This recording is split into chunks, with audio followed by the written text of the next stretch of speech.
Where'd you grow up? Right here. Right here. Yeah, that's why I do everything right here. This was actually my auntie's house. She sold it. Like, really, this was my auntie's house. She sold it about 5 years ago, 5, 6 years ago. But we grew up in this house, and then I stayed in apartments down the street, right around the corner. Yeah. What do you like about this area? This area taught me everything I know. Like this area is from survival to my music. You know, everything I rap about, it all comes from right here. It would. I don't think that it would be. I would be a much different person if I was raised anywhere else. And being right here just taught me the significance of, you know, the brotherhood, camaraderie, family, treachery, snakery, everything. You know, all credited to this area right here and this city predominantly. But you know, you have to start where the roots are, and these are the roots. What do you see that needs to be changed, that can be improved? With the city? The city of Oakland, there's been a collapse of communication, specifically with this generation, due to the things that brought forth the collapsing. What in the 80s from the drugs and a lot of, like, you know, this area here was hit heavy. It was, you know, real heavy. So when that trickles down, you look at 3 generations that's very close but very far apart.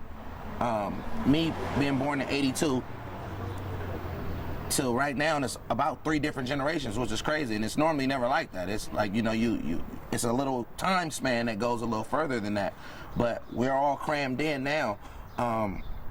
A friend of mine yesterday was at the barbershop, and he's 33, and he's like, yeah, I just had a grandbaby. I'm like, a grandfather at 33? But it just goes to show you how fast things are happening, and not saying that that it hasn't happened like that before, but it's very rare. But now it's, you know, it happens a lot. Saying all that to say, you still are dealing with the after effects of the crack era, like the dope era, and that trickle down to where parents are high on drugs, and you have kids raising themselves, and then those kids that's raising themselves have children. So now you have, like, you know, it's just the lessons and the moralities and morale is not being passed down in tradition, and tradition is lost. And you just have a whole generation of that, man, and you see that happening in every inner city, all around the world, all around the country. So there are going to be some families of crime victims, murder victims today who are talking to, you know, it's got to stop somewhere. And then John Sasaki had noticed you had, you know, forwarded a post on one of your pages about a 30-day challenge to, you know, stop murdering. A 30-day no murder challenge. To some places that sounds crazy. To some places it's like you have to go to a city who probably has the crime rate of 0.4% or something, and you come here and you just like, it's so much. Murder shouldn't be regular, you know.